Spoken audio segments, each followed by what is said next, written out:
I gotcha. Well, Michelle, thank you so much for joining me today to do this interview. If anybody doesn't know Michelle is an actor based in LA, and she has been playing bassoon for many years now, but has recently joined the studio in a couple months. And I would love for Michelle just to talk about herself a little bit and tell us more about you and what you do in life. Gosh, in life, I'm an actor in Los Angeles. That's my main source of income, but anybody that works in a creative field knows there's a lot of downtime in between those jobs. And in between one of the last projects that I did, I felt this sort of hole in my creative heart where I needed to fill something, and I realized I really missed music, and my instrument of choice when I was in middle school and high school was bassoon, and thought how funny would it be to get my hands on a bassoon, which is so hard to do. It is. Took me For people who don't know Michelle, how about you tell us a little bit about what it's like to try to find your own bassoon and some of the economic challenges that come with that. Well, they're $1 million, as we know. For those who don't know, if you've never looked up the prices of bassoons, my sweet, sweet friends, I started talking about it a lot. My friends would say, oh, like maybe we could maybe we could all pitch in and get one for her and surprise her birthday or for Christmas. And they, my birthday came and went. And they're like, yeah, we tried to do this thing, and I was like, oh, you're so sweet. And you guys looked it up, didn't you? And they were like, yeah. It's like buying a car. Yes, it is. It is. It's like buying a car. So, as someone who's in between jobs looking for an instrument, buying a car was not in the cards. So I had to do a lot of hunting and realized that there were places that would rent, and not only rent but ship the instrument to me. So I rented it from I can't remember what the place is called, but they live 8 hours away. So Yeah, they sent me this box, and I finally had my instrument, and it was so joyful. But it's still not cheap even to rent, almost no, two for hundred dollars. sure. No, for sure. Because even purchasing my instrument recently, that was a big life decision as well. And renting was also something to consider too. But I'm really happy that you got back into it. Could you talk a little bit about what made you actually want to get back into the bassoon after kind of like this long break from, school? Yeah, it's just I think that people understand that if you are involved in music, and specifically the unique collaborative experience of playing in an orchestra, it's especially as a kid, like you're doing that every single day. You go from doing that every single day in a classroom or in a weekend experience or in private lessons to suddenly transitioning into the world of adulthood and having to get, a real job, and going cold turkey off of something that is such a big part of your life is actually incredibly difficult. Yeah. So I actually transitioned. I quit my music pursuits in college because I decided to do theater, and those two fields were in direct conflict with one another because concerts were at the same time as plays, and rehearsals were at the same time as the other rehearsals. So I had to kind of make the Sophie's choice and go into acting. And then I became an adult and was like, I don't have to choose. I graduated. Like I can do whatever I want. Why don't I get back into it? Which is also humbling when you're an adult and you're not as good as you were.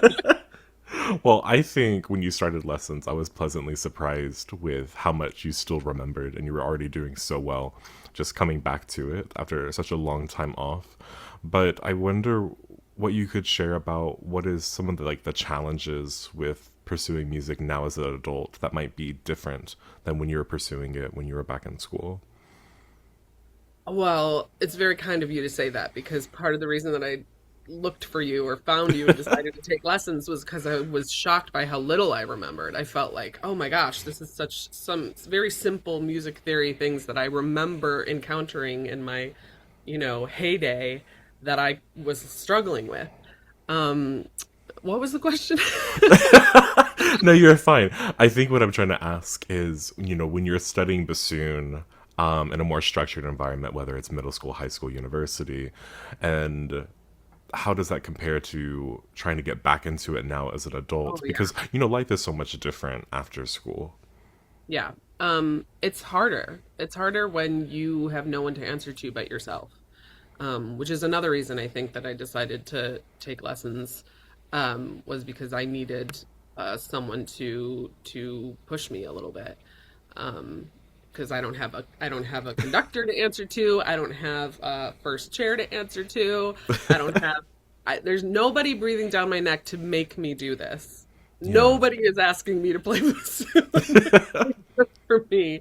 So when it's just your choice, um, yeah, I think this self motivation is the most challenging part, Yeah. um, but worth it.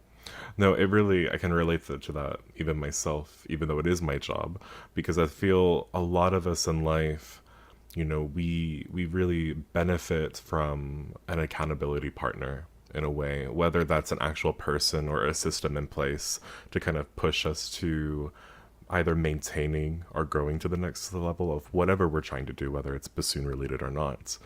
And I think when you reach adulthood and you're no longer studying, every day, you're now competing not just with your attention and your energy, but also your ability to have energy after working, your ability Yep. to be emotionally invested after a long day of maybe tough conversation with friends or families or things like that. And at the end of the day, I think the reason we all do music is because it's supposed to be so fun and enjoyable. But sometimes it's not. Sometimes music is really just hard work. But it's through that hard work that we find enjoyment and passion, right? And I think you are an absolute just testament to that itself, is that it doesn't matter where people are in their lives, they can just do things again. It doesn't have to be necessarily, well, I want to learn something and go study at Juilliard. It's like I want to do this thing because it just brings me joy. And I think that's really awesome. Could you maybe talk a little bit about how did we meet? Because I know we met in a kind of unconventional way. I was just scrolling on that FYP and and you know how the algorithm is psychic because I hadn't posted anything about pursuing bassoon or getting my bassoon. It just somehow knew that that was something that I was interested in. Came across one of your lives, watched one of your. I think I've sat in your lives for almost an hour, like just enjoying your playing, but also the way that you engaged with the people that come and ask you questions. It became very clear to me that you were an excellent teacher because of your patience and your kindness and your willingness to answer the same questions over and over again too, and to encourage young people, no matter the skill level, whether they're starting out and asking, how do I find a bassoon? To, hey, I've been playing saxophone for 3 years. Can I switch? And you're always so encouraging and positive and always saying, yes, and you should do this. You should take lessons. You should do this. Here are all these resources. You were just such a wealth of knowledge about the thing that you care most about. It was very clear from the beginning. So it was the lives where I don't even know if we met. I was a lurker for a long time, lurker, first time caller. Finally started messaging you and asking questions, Yeah. and then I think I took the plunge and just shot you an email. Yeah, I remember those first few messages. I think if this is the right person, because sometimes people's usernames are different than their actual names. I think we started talking about vocals. You had come in with lots of vocal questions, which I thought was very interesting because very few people realize how significant the vocal is for the bassoon, to not just have a nice sound and articulate well, but to even play in tune. It's okay if you do the I sneeze. thought I was going to. Then it went away, of course. I was like, don't do it. And then I interrupted you. No, you're so fine. And I remember when we had started messaging a little bit privately, I was like, man, I really hope I'm giving this person like enough information to figure this out on their own, because there are just so many what ifs, there's so many times where someone will send me a DM with a problem or a question, and I try to think about, what are all the possibilities of what could be going wrong right now, and let's try to list it in the way that's as concise as possible, because it's really hard to know for sure without one hearing the issue actually happened, but also seeing the person do it. I'm just Yeah. relying on that person's description. And I remember your problem wasn't necessarily complicated. It was just we're talking about intonation and trying to play a little bit more flat. But there were so many things that could be going wrong, and the vocal was definitely a part of that. We discovered in our lessons together, but there was also more to this as well. When we talked more, and I proposed the idea with you just to have like a free consult, what do you think about the free consult, and how was that for you to get more of your answers questioned about the possibility of doing lessons? It was great. I mean, it answered all of my questions, and some of my biggest reservations came from doing music lessons over Zoom because Yeah. I'm in LA, you're in Louisiana, Yeah. right? Um, Our state name is also LA, so LA, yeah. meant to be. And I just remember I had taken voice lessons in the past over Zoom, and I remember finding it kind of frustrating just not being able to hear myself, being sure that they could hear me, feeling like they could see all of the mechanisms of the body when it came to singing. So I was hesitant and unsure that the bassoon would translate. And it really had. I was pleasantly surprised by how knowledgeable you were in being able to hear what you could over the computer, and also how humble you were in acknowledging that some things it could be this, this, and this. I think it's this, but because of the fact that I'm not right in front of you, I can't be positive. So I felt like you were honest about the limitations, but they were in no way significant enough to make me think it wasn't worth it. Um, yeah, I was just really appreciative with how specific you were about every issue that I brought up, and it proved to me I was like, oh, this is worth it to do it weekly, um, to get these answers. No, that's really kind of you to say. No, I think your lessons are definitely some of my favorite to do because I would say definitely right now the majority of the studio are middle school and high school age students, which are lovely people to work with. They're some of my favorite people to work with too, but it's really nice to be able to talk with somebody that is above the age of 18 and be able just to speak in a way that I don't have to feel like, can I say this? Is this okay to say it this way? To be very just direct with, okay, this is good, this isn't as good, and here's how we're gonna fix it. Yeah. And I think that's one of the many things that makes you also an amazing student, apart from also being a good musician, is that you're so receptive to feedback and change, and you have a very clear idea of what you want, which if you're in the lives ever anybody, that is always what I say. Please just have opinions. Just show up with an opinion, and you can get a lot done. But if you show up with no opinions, it's kind of hard. Where are we going from there? For anyone who might be hesitant about virtual lessons, what would you say to them about your experience with virtual lessons more?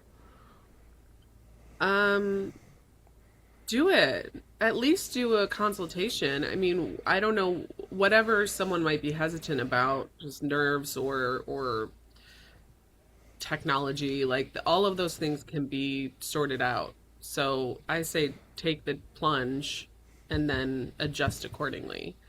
Um, but really, truly, there's no reason if you want to take lessons and there's no one, in your immediate vicinity that you want to be taught by.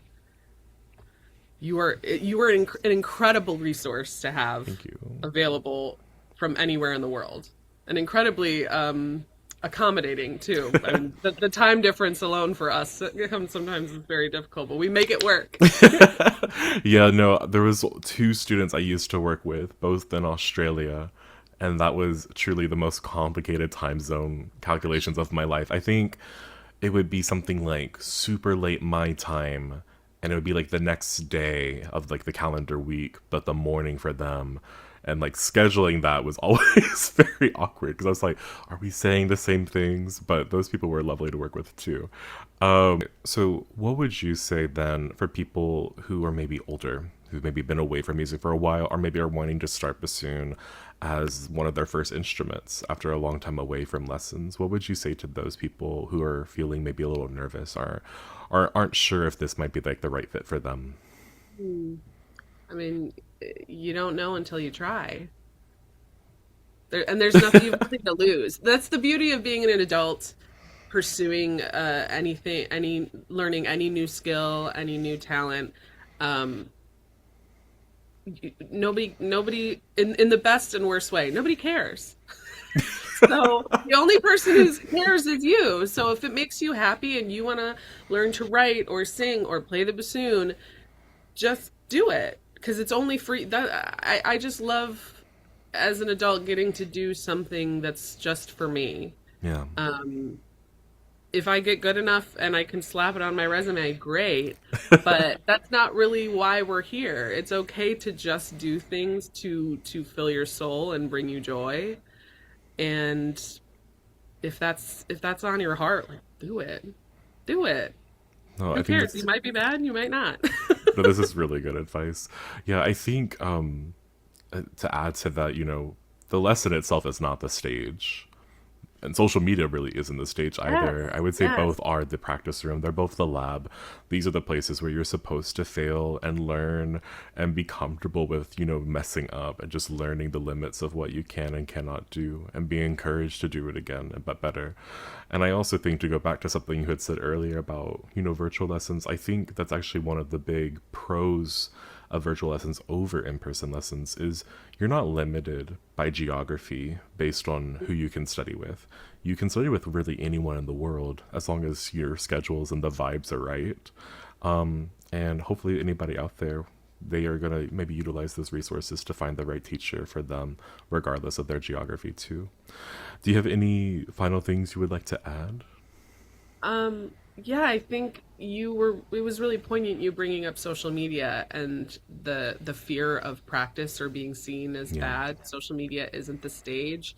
It's we've been conditioned because of Instagram, because of TikTok, and everything being photographed and filmed, to believe that if you aren't at the finish line when you start, you're a failure.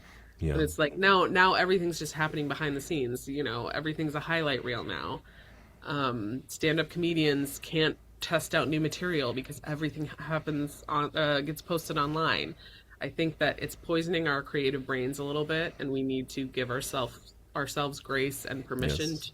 to fail because failure is the only way you're going to improve. Exactly. And I think you learn the most through failing. If you do something right the first time, or did you actually learn anything? No, you already knew everything. You could just do Yeah. it. Yeah.